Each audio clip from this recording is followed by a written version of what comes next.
Hey, what's up, guys? Today we're going to make some round steak and gravy along with some Italian style green beans and rice. Let's go ahead and get into it. It's going to be good. All right, guys, so I have a couple pounds of round steak here. I had it soaking in water to thaw it out, so that's why it kind of has this color to it, but it's perfectly fine. We're going to be seasoning it up with some Kinder's garlic salt. I'm going to use some granulated onion and some black pepper. We're also going to be using a bell pepper, an onion, for this particular dish, and we're going to be using some pre-packaged gravy mix. So the gravy package, instead of making a pan gravy, I'm just going to use the bottle of gravy mix that I have in order to make our gravy. So you just want to make sure that you season your steak fairly liberally, especially with your pepper and your granulated onion. Then we're going to go fairly liberal with our garlic salt as well. That's going to help us when we make our gravy. This meat is going to help season our gravy. And we're also going to season our flour as well. So when we get ready to fry our round steak, we're going to have our seasoned flour, and we're going to bread it, and we're going to put it into a shallow pan in order to fry it up or brown it up. So when you season your flour, just taste your flour. I've said that in many videos before. You want to know if your flour is seasoned right, just give it a little taste, a little pinch, and you'll know if you need to add anything else to it. So again, we're just going to add all of our steak into our skillet here as much as we can. We are doing it in batches because I have quite a few pieces, and we're just trying to brown them off. Once you get it, let it go for about 5 minutes. You're just going to go ahead and flip it over, and then repeat the process for another 3 to 5 minutes until the other side is golden brown, just like what you see here. I am a huge fan of pretty much anything smothered. Gravy and rice is one of my favorites, and also my daughter, she loves rice and gravy. So when we make this, I want to make sure that we add quite a bit of gravy. So now that the steak is pretty much done, now we're going to go ahead and add in our green peppers and our onions to this. Now, as far as the gravy, I'm using pre-made gravy or the pre-packaged gravy. I didn't feel like really making a pan gravy today, so using the packets, or I have the big jug of brown gravy, and that's what we're going to use. We're just going to whip up about 3 cups of that gravy to go over the tops of our steak. So first things first, in the first batch, you see I added my green pepper and onion. Then we're going to go ahead on and put some of our gravy over the top. Now what I've done, I got some hot water into my measuring cup here. Followed the directions on the back of the gravy packet or the gravy bottle, and this went enough just to cover the top of that particular layer of steak.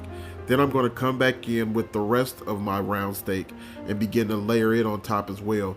Put some more peppers and onions on top, and then go from there. So as far as I'm using 1 whole bell pepper, 1 whole onion. And then again, I followed the directions on the back of the steak. You want to have enough gravy to pretty much submerge all of your steak. So just follow the directions you have, and just make sure that you make enough to cover up all of the steak that you have.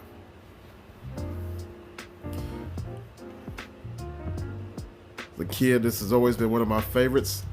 Like I said, I just love gravy and rice and any type of meat that's smothered pretty much. So if you're a huge fan of smothered steak or grew up eating it a lot, let me know down in the comment section what you think. And how do you make your gravy? Do you use gravy packets? Do you make pan gravy with flour and a roux? Let me know. I do both. This particular day, I just decided to use the pre-made gravy stuff. So now that we've done that, we're going to go ahead on and add back in the rest of our green peppers and onions. Cover them up real good. I think the pepper and onion just adds a bomb flavor to any smothered dish. So when I make anything smothered, I generally add a lot of onion and peppers to mine. You want to make sure that you season your meat really well too, because your meat is going to help season this gravy as well. So that way you won't have to add a lot of salt or anything on the back end. So you can see we have a little bit of our meat still poking out of our gravy. We're just going to add just a little bit of water to this, just to cover up the tops, and then we're going to be good. The flour from your steak or browning your steak will help thicken up the gravy as well, so you don't have to worry about it if you add a little bit more water to it. So now all we're going to do is get it to a simmer, cover it up, and let it go. Now as far as our green beans, we're using the Italian style green beans today. I I have half of a small onion and about 2 strips of bacon, pepper, salt, garlic, Sazon Perfecta, good stuff. Now, if you've never tried the Italian style green beans, I recommend that you try them. They're a little thicker green bean. They're kind of sweet in my opinion, but they taste really good. And this is a way to doctor up your canned green beans to make them taste good. So you saute off that bacon, get it browned up, and with the same grease in the same pan, you're gonna throw your onions over into that pot as well. And just begin to saute those onions up just until they begin to soften just a little bit. You don't want to completely saute them, but just to get them a little bit soft. So it may take about 2 to 3 minutes to do that. Once you get them soft, we're going to go ahead and add in a half of a teaspoon of minced garlic. Now, if you want to add a little more garlic, be my guest. If you want to add a little bit less garlic, be my guest, or no garlic at all. But this is just a good amount for these green beans. Once you put your garlic in, you want to go ahead and give them a little swift saute as well, just to cut some of that bitterness out of them and that raw garlic flavor, maybe a minute or 2 tops. And once you get them sauteed down, then we're going to go ahead and add in our cans of green beans. I did drain some of the liquid off of these green beans because we're going to add in some chicken broth as well. That's just a little fun fact, or a little put you on a little game. When you're trying to season stuff, especially like green beans and stuff, chicken broth is a good way of doing that.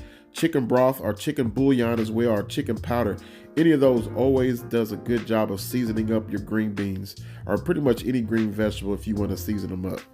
So I do highly recommend doing that. So once you've got your broth and your green beans and everything in there, go ahead and give everything a nice little mix, a nice little toss. Then we're going to bring this up to a little simmer, and then we're going to cover it up as well. Give it, just add in a little bit of chicken broth or chicken stock.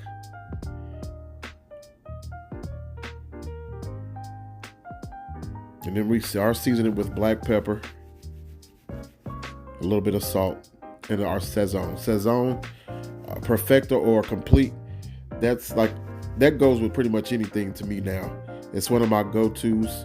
So if you have not yet tried it, or at least tried it in your vegetables, I recommend that as well.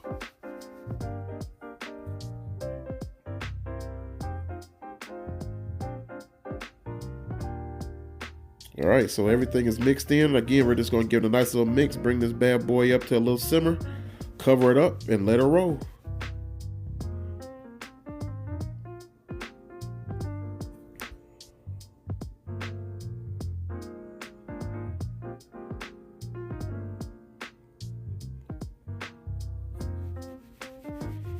All right, family, so we've had our steak going now for about 30 minutes.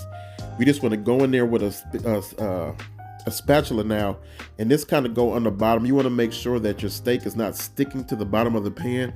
We have our pan at a medium low, but sometimes when you have that a floured meat or a breaded meat, it has a tendency to stick. Even though I'm using non-stick, I just want to make sure and careful that I don't have anything sticking. So I'm just taking my spatula and running it underneath all of my steak and moving it around to make sure that nothing is sticking, and if it is sticking, breaking it up.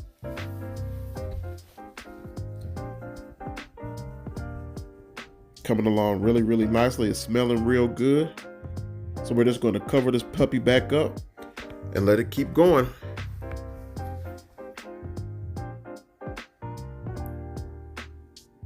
All right, family, so I've let it go another 15 minutes. I just want to go ahead and come in and taste my gravy.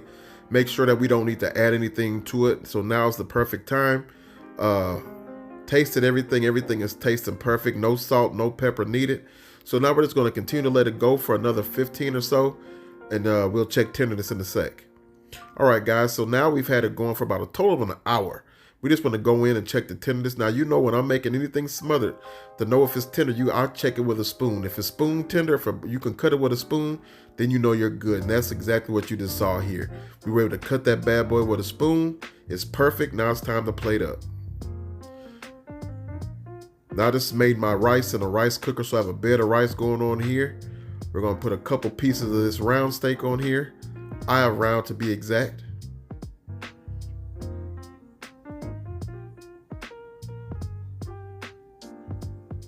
Just look how good that gravy looks. It looks like you can't tell that's from using packets or the easy stuff. Just gonna spoon a nice little ladle over our rice, over our meat here. Look at that. We're gonna go in and get some of our green beans.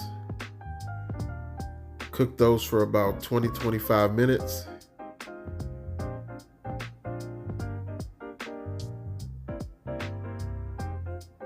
Just have a look at that, guys. Super simple, super delicious.